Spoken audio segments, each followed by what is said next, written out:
Hello, my charmed ones, and welcome back to my channel for another video. So today I want to continue the conversation we started a few weeks ago on the topic of functional planning. Because like I said in that video, and I'll leave it linked down below for you to watch if you missed it, essentially I feel like the term functional planning, ever since I coined it back in 2015, it has developed a life of its own, that a lot of people use the term functional planning and they're using it to mean one thing, but the way I use it is very specific, and it comes with a set of, I won't say rules, like a procedure for how to plan so that you are planning productively, okay? So the idea with me is that with functional planning, when you follow this procedure, when you learn how to plan this way, it is an adjustment, but when you make your plans, you are going to be able to go from having like so many things, like all thoughts, plans, dreams, ideas, everything all over that's like so disorganized in your life, right? And you feel like you're being pulled in all different directions. And you're able to take that mess and then kind of like funnel it down through this process so that you get very specific on the actual work you're trying to accomplish and the outcomes you're trying to reach. And then you can get even more granular into exactly what you need to do every single day, right? And not necessarily that you'll be doing the same things every day, but the actions you need to take on a daily basis in order to actually bring that vision to fruition and actually complete everything you say that you want to complete. And of course, to go along with this idea of functional planning, I have a planner called the Charmed Life Master Planner that comes in a couple of different varieties. And actually, the 2025 planners are launching next week, a week from today, or at least the day that the video is being launched. So I wanted to let you guys know at the start of this video, if you're interested in functional planning, if this is something that you want to do, not only are we going to talk about it today, and yes, in the previous video, I did discuss how you could actually be functional planning no matter what planner you're using, and that is still true. But if you are interested in using the Charmed Life Master Planner, I've had some messages from people who were like, I want to buy your planner, but 2025 planners are around the corner. And I'm like, yes, they are. You can hold off for a little bit more. But it is Wednesday, July 17th at 1 p.m. Eastern. I'm going to be going live on YouTube to have our planner launch party for 2025. And that's when I will officially launch the planners. And there's going to be a promotion and bonuses and all those wonderful things. So definitely go ahead and make sure you're on my email list. I'll leave you a link down below in the description if you would like to learn more about that. And, make sure you're subscribed here on YouTube so you get notified when the planner launch stream goes live next week. Okay, so now actually let's get to the topic of today's video specifically, which is actually learning how to functional plan, like how to go through the process, the 3 phases of functional planning. And in order to do that, I want to actually walk you guys through a very strategic, very helpful tool that I've created for you guys to use for free, okay, called my Functional Planning Dashboard that teaches you how to start thinking and planning in accordance with the functional planning methodology. So let me go ahead and get into that screen share. Here we go. Okay, so you still see me and you see my iPad here. Awesome, awesome. So this is the functional planning dashboard. This is what you get when you download the dashboard. The link will be, of course, down in the description. And again, it is free. It is a free 2-page PDF, okay? So you get this first page, which is the dashboard itself. And then you get how to use this dashboard, so like an explanation on the dashboard. So I'm essentially going to walk you through how you're going to use this in today's video so that you understand the process, so that you can use this dashboard to help you learn the functional planning methodology and start reprogramming your mind to start thinking in terms of functional planning instead of doing the big, huge mistake I see so many people make is when they have like a planner or whatever your planning system is, it doesn't matter to me which one it is. A lot of people, when they plan, they just get these raw tasks, they get this raw information and they put it into their calendars. They put things on their monthly calendar. They put things in their weekly or their agenda spreads in the little boxes or however, it's broken out on the page.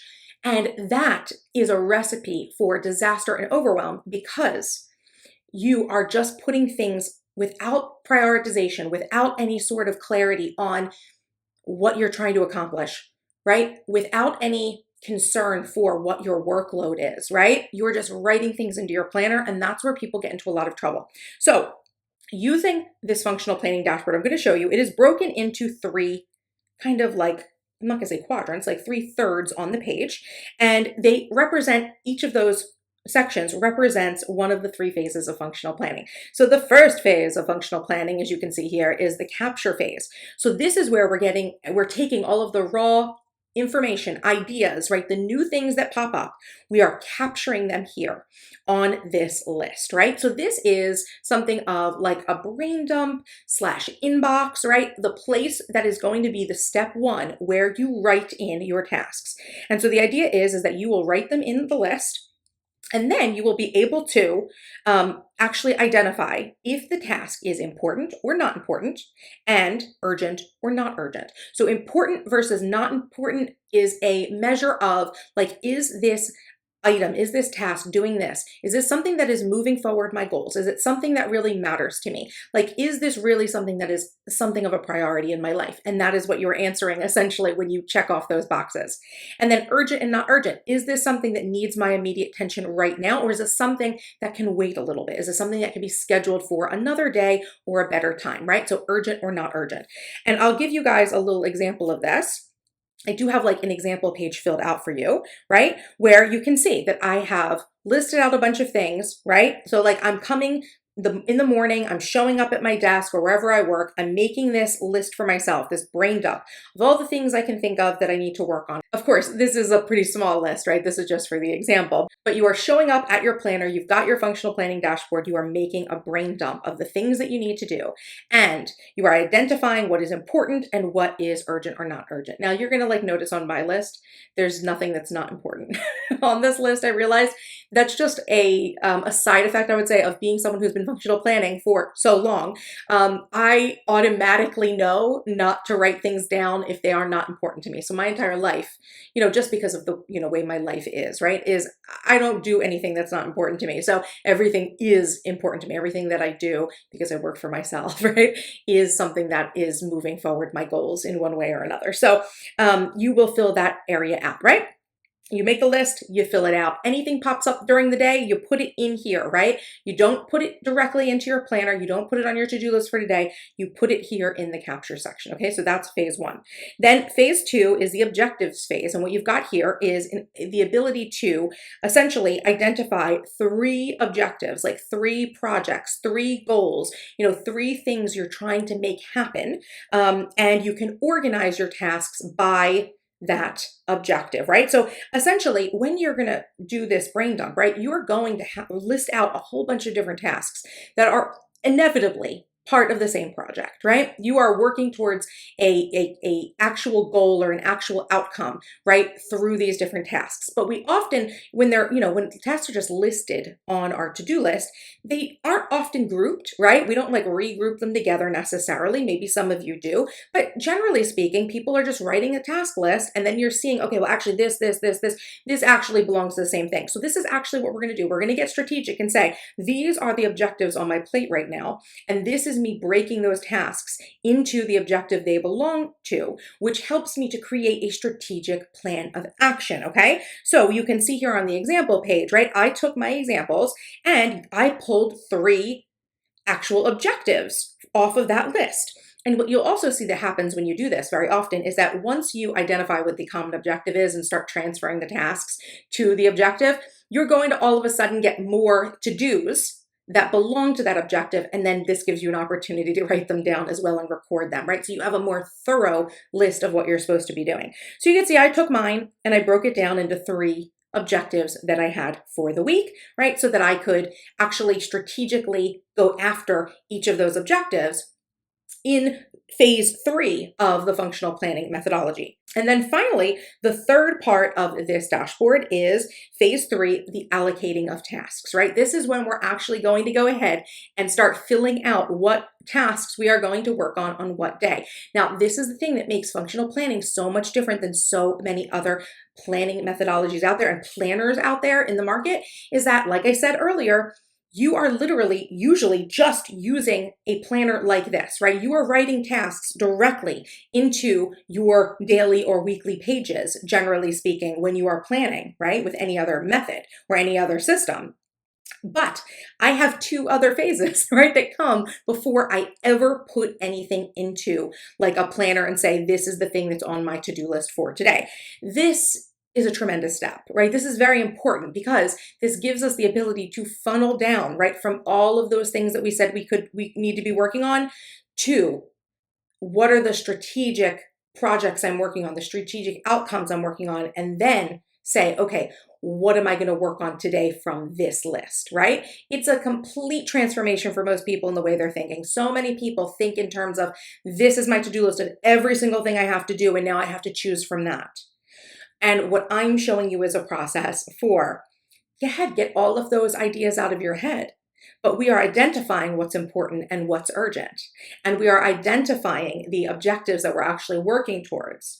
And then from that, we are able to get strategic and say, well, these are the things I need to do today. This can be done tomorrow. And we can actually start portioning our work, allocating our work so that we don't have to be doing the whole to-do list at once, right? There are always more things to do than time to be done in a day, right? That's like a basic, the basic tenet of life as far as I'm concerned. So I don't want you to get overwhelmed thinking that you need to be working off of this huge to-do list, right?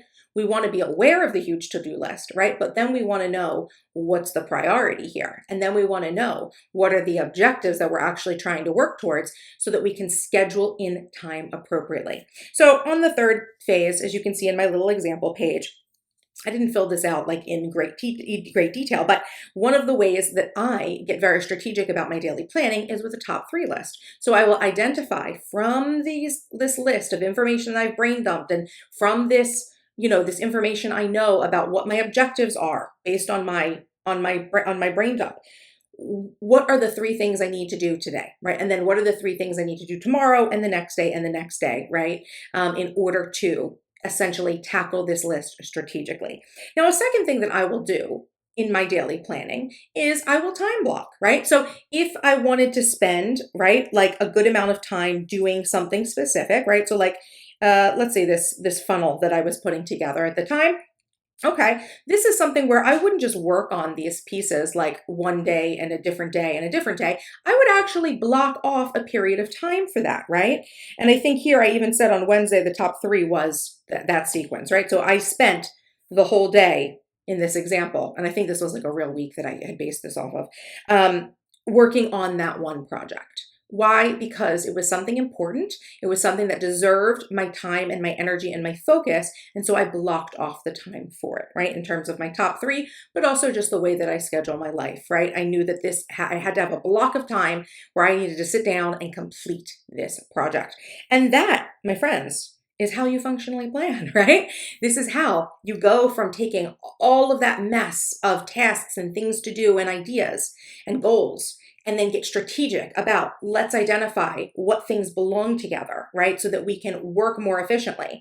And then let's allocate those tasks to specific days of the week in terms of a top 3 or in terms of time blocking. And of course, there are so many more productivity strategies that you could use that essentially bridge the gap between phase 2 and phase 3. And I will talk about those in another video if you guys are interested. I do actually have a video already on those. If you guys want, I will link it down below. I think a good video for you guys to check out that would be showing you a little bit more about how to use productivity strategy to create your actual plan. The video is called 10 Strategies for Managing a Long To-Do List, I believe. I will leave that link down below for you as well if you want to check that out.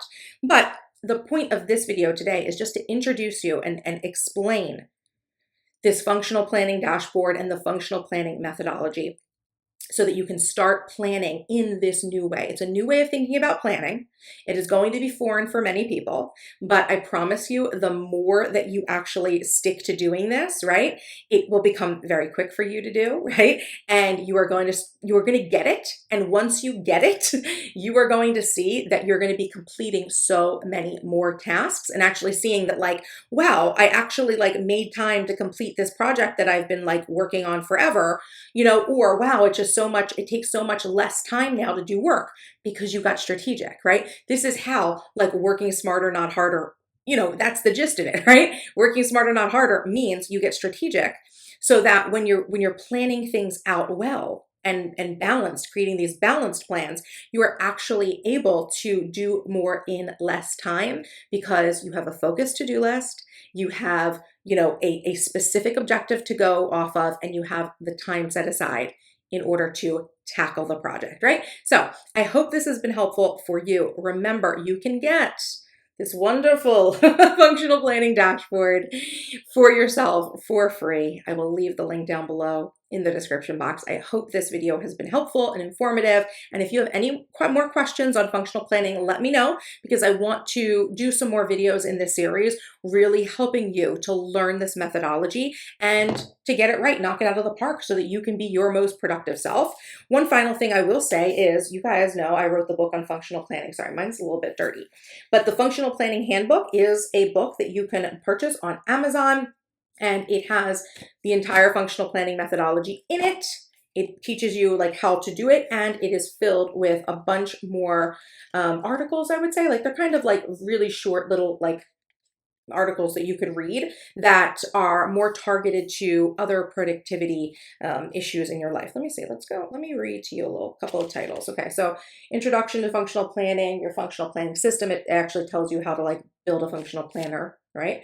Out of your head onto paper, objective setting from to do to done, how to know if you're making progress, how to set your daily top 3, how to manage a long to-do list, 10 productive time management tips that'll change your life, the mistakes killing your productivity, how to make this your best year yet, how to develop a productive morning and evening routine, how to theme your work days to get more done, 3 productivity myths to avoid, brain hacks to improve self-control, stop multitasking if you want to be productive, how to have the most productive day ever. Just like really fun little articles, right, that are going to help inspire you and keep you on track with your functional planning. So definitely go ahead and make sure you purchase your copy of the Functional Planning Handbook. I will leave it linked down below, and I'll leave you the link to the page where you can get a bonus. There's like a free bonus that you can get if you put your Amazon order information into a special checkout page, not like a checkout page, but just like a special page on my site.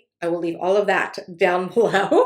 Yeah, so I hope this video was helpful. If you think anyone you know would find this video interesting, please feel free to share. Make sure you give this video a thumbs up, leave your comments or questions down below, because whatever you guys ask questions about, right, I'm gonna make sure I incorporate those questions into future videos in this series. If you would like more of the behind the scenes of my productivity life and business, make sure you're following me at MissTrenchcoat on Instagram. And if you're not yet subscribed to this channel, what are you waiting for? Hit that subscribe button for more awesome videos by me. And until next time, bye-bye.